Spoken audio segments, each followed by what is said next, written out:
Nick Fuentes is retiring, and unfortunately, not in the way that we want him to. He's done being a white nationalist. You can't make this up, you guys. Go ahead, hit that like button, subscribe to the channel, and let's get into it.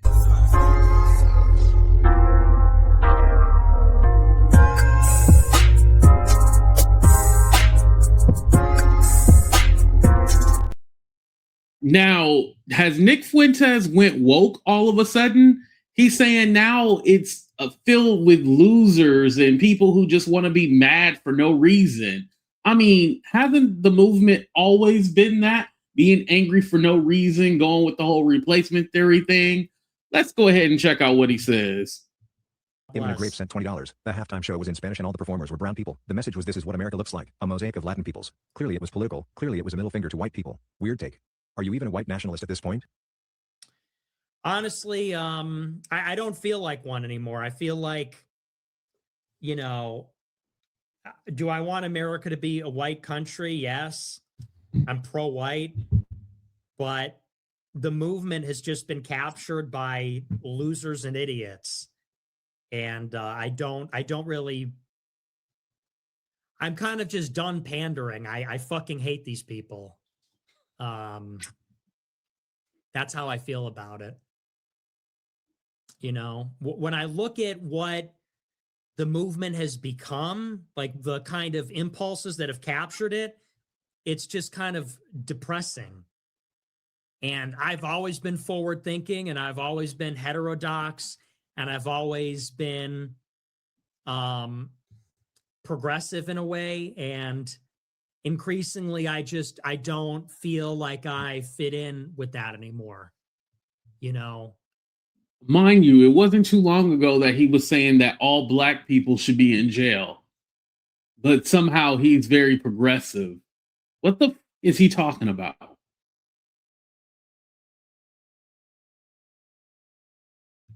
Because it used to be the case that if you were against white genocide, if you're pro-white, if you're against immigration, like that is what it meant to be on our side. Now it's like you have to be a Republican culture warrior. I have to be spun up about the Super Bowl halftime show. It's just so low IQ. It's so low IQ. It's so monotonous, so repetitive. You're screaming at the halftime show because it's in Spanish. Okay, I mean, am I supposed to do this performative outrage? Why? I'm supposed to get up out of my seat? Who gives a fuck? You know? So I just don't, no, I don't think I fit in anymore because, you know, I'm telling you this, we've reached the high watermark of that stuff. I've been doing this for 10 years. I was into this before it was popular, before it was mainstream, and now it's filled with a bunch of complete fucking idiots.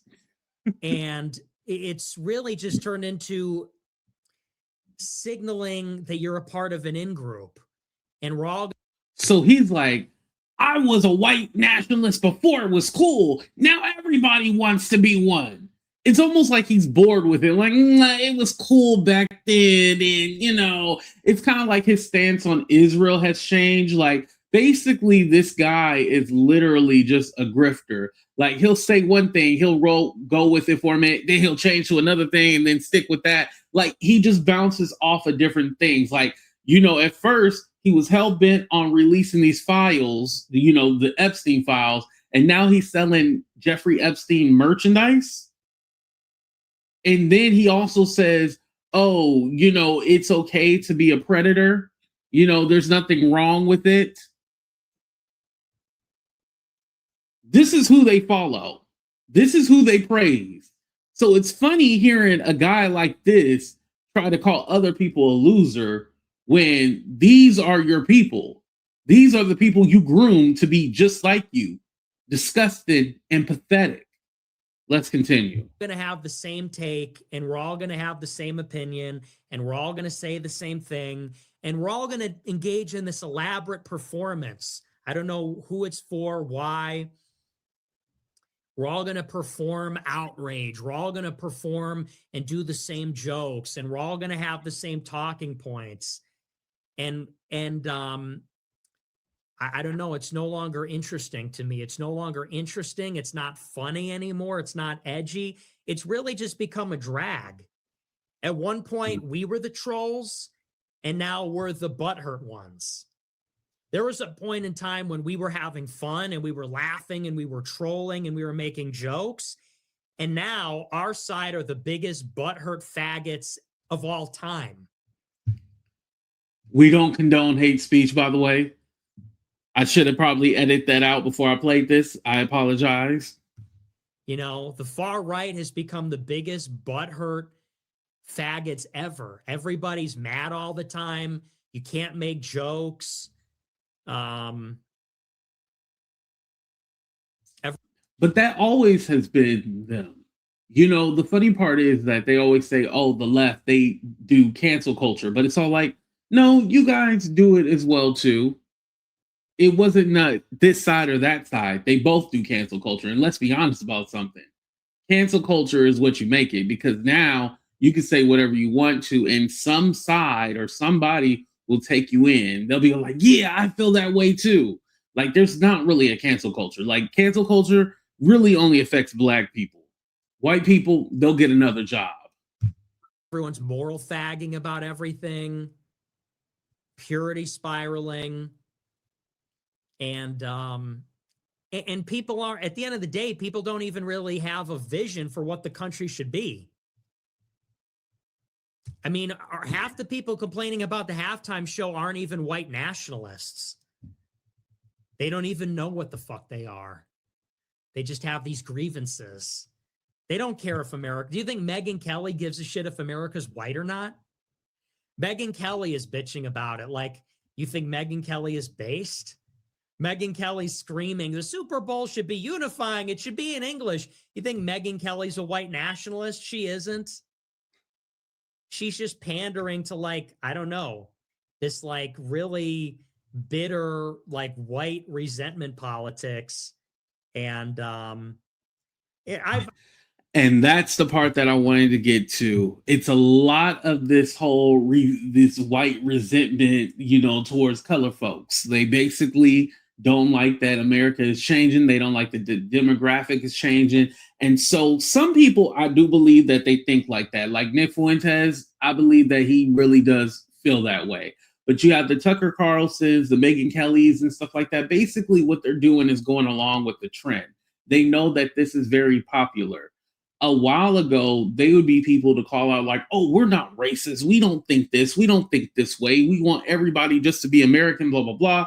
But now they lean into Nick Fuentes' talking points. And let's be honest, they're kind of still in his stilo. And so now he's like, shit, now I got to be more extreme. This explains why he's selling the Jeffrey Epstein merchandise and stuff like that. He has to go to the extreme because Tucker Carlson and Megyn Kelly, these are people that's going to be backed up with a lot of funding compared to Nick Fuentes. Nobody wants to put really their stamp on him because he's off the cusp. And so they've been able to take some of his talking points and kind of just derail him and kind of push him to the side. Because again, he's deplatformed still on YouTube. Like, you can play his videos or you can, you know, do commentary or interview him, but he cannot have a platform on YouTube. If he was on YouTube, definitely Megyn Kelly, Tucker Carlson, they'd be out of here. Like, people would flock to Nick. And that's the scary part, because this is somebody who's highly ignorant. This is somebody who peddles conspiracy theories. So yes, this is dangerous having somebody like that on YouTube. Let's not play ourselves about that. But also, Megyn Kelly is very dangerous. I mean, she was laughing and mocking the death of Renee Good and Alex Preddy. Like, she's not a good person. Tucker Carlson, remember, he was arguing with Piers Morgan about the browning of America and saying that white people were being replaced. He's not a good person either. So again, honestly, they all should be kicked off the platform, right? But again, they're a little bit more palatable and they're backed up by large money compared to Nick Fuentes. He's kind of like on his own. He's doing his own thing, you know? But what I find interesting is that now he's kind of like, it's kind of boring. You just have all these people and, this and that. No, it was always corny. It was always ignorant. And it was always racist. Let's not pretend. So congratulations to Nick for waking up, but you still a motherfucker. Anyway, you guys, let me know what you think. Please hit that like button and subscribe to the channel. I just thought I'd bring this to you guys because I'm all like, wait, is this the same guy who peddles the same racism and bigotry, but now all of a sudden he done changed his tune? What's really going on, y'all? We living in some strange times. I love y'all for watching. Hit that subscribe button and press that bell for all the notifications so you'll come back for more. Deuces.